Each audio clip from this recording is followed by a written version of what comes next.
Hi, I'm Elly. Today I'm going to read you a story.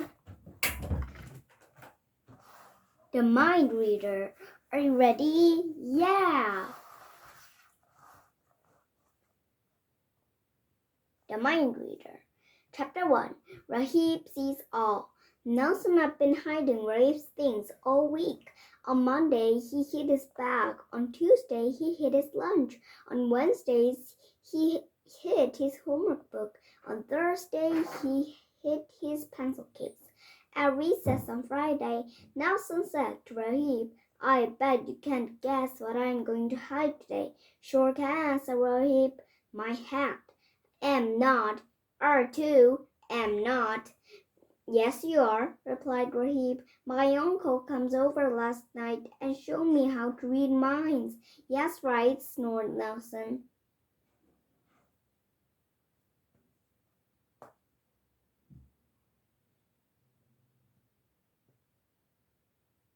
Ruby was drawing pictures. She looked up and asked, "Rahib, what am I thinking right now?"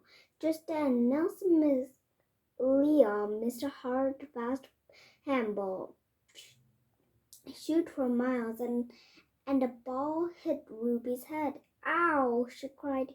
Rahib became very still. "You were thinking handball is a stupid game, and they should play something else." "Wow," said Ruby, "you really can read minds."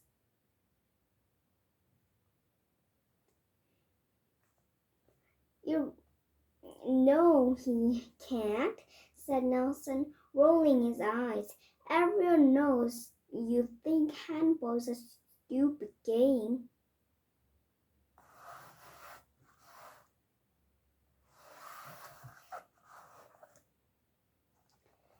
Chapter 2. Everyone's Turn.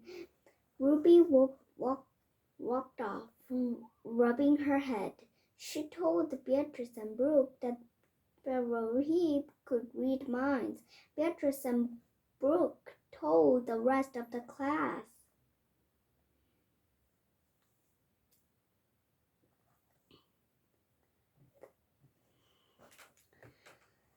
Soon everyone crowded around Rahib, wanting him to read their minds. "Me first," said Leon. "No way, do me, Rahib," begged Miles. "I'll let you have my handball for the rest of the day." Nelson pushed his way in front of Rahib. "What am I thinking?" he demanded to know. "You'll guess because you can't really You'll never guess because you can't really read minds. You need something inside your head him to read," giggled Ollie. "What did you say?" sneered Nelson. "I have a big mind to fit in your big head," laughed Miles.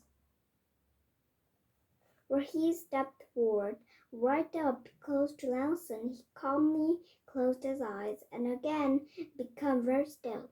Everyone was quiet. Finally, Rahib opened his eyes. "I cannot be sure," he said quietly. "There are too many thoughts going on at once." "Told you he couldn't do it," laughed Nelson. "Yes, he can," cried Ruby. "It's just that your mind's too messy." "It's not," said Nelson. "It's too," said Ruby. Beatrice and Brooke giggled and ran off to play on the monkey bars, singing, "Nelson has a messy mind, Nelson has a messy mind, Nelson has a messy mind."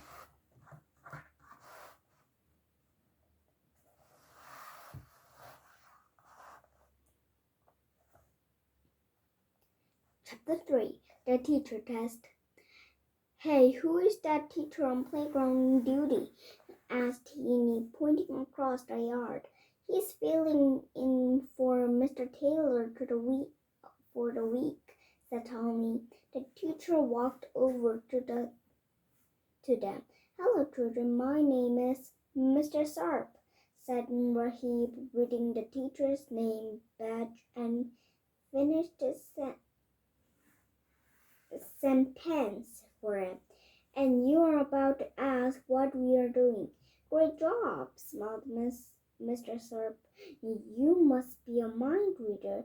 He is, said Holly. His uncle taught him. No, he didn't, huffed Nelson. Well, as I am not a mind reader, said Mr. Serp, can you tell me your names? Everyone told Mr. Serp their names. Nelson said that his name was Nigel, but everyone said at once, no, it isn't. He's Nelson. Rahib says he can read minds, said Nelson, but I know he can't. Mr. Serp raised an eyebrow. Rahib, what am I thinking of teaching after recess? Rahib saw Mr. Serp trying to hide a cricket ball behind his back. Rahib closed his eyes and became very still. You are thinking about teaching cricket, he replied, opening just one eye. Well done, Rahib, said Mr. Serp. That's very impressive.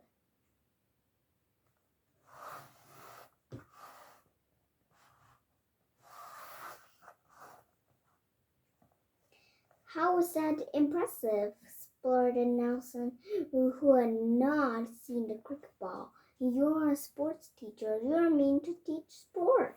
Aha! But there are many sports to choose from, said Mr. Serp. Everyone nodded. Yeah, Nelson, said Holly. Mr. Serp noticed Ruby had a piece of paper. What's that? He asked. I like to draw, said Ruby. Shall we ask Rahib what you're thinking of drawing next? Said Mr. Serp, smiling again. Ruby nodded eagerly. Well, Rahib, kissed Mr. Serp. Chapter 4, The Drawing Test. Rahib stood in front of Ruby, closed his eyes, and became very still. This time he also hummed. You cannot be serious, sighed Nelson. After a moment, Rahib said, Ruby is going to draw a picture of a horse. Yes, yes, cried Ruby, jumping up and down. You are an amazing mind reader, Rahib, but you always draw horses. Waited Nelson. No, I don't, said Ruby. Yes, you do, said Nelson.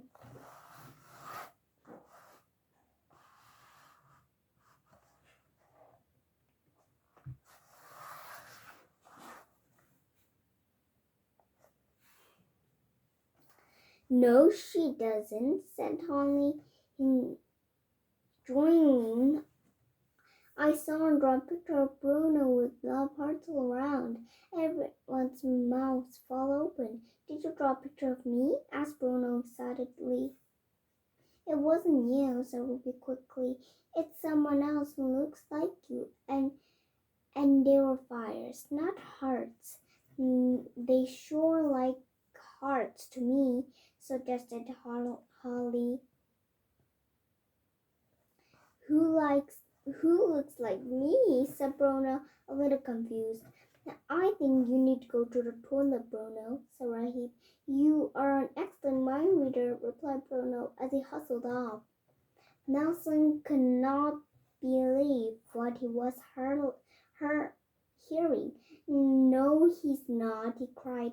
Bruno, you always need to go to the toilet. Rahib was now feeling confident.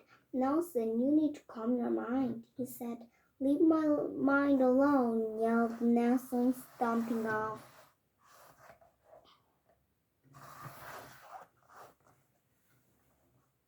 Chapter 5, How Ruby Knew. For the rest of the day, every time Rahib said anything, Beatrice and Brooke went ooh and ah. Nelson kept to himself. He did not hide Rahib's hat. In fact, he got into trouble for wearing his own hat in class. He told Miss Fazio he was trying to protect his mind. At 1 minute before 3 o'clock, Rahib said, I think Mr. Apple is about to ring the school bell. Ooh, ah, went Beatrice and Brooke. The bell always goes at 3 o'clock, shouted Nelson, but no one heard them over the noise of the bell. Nelson grabbed his bag and stormed out of the class.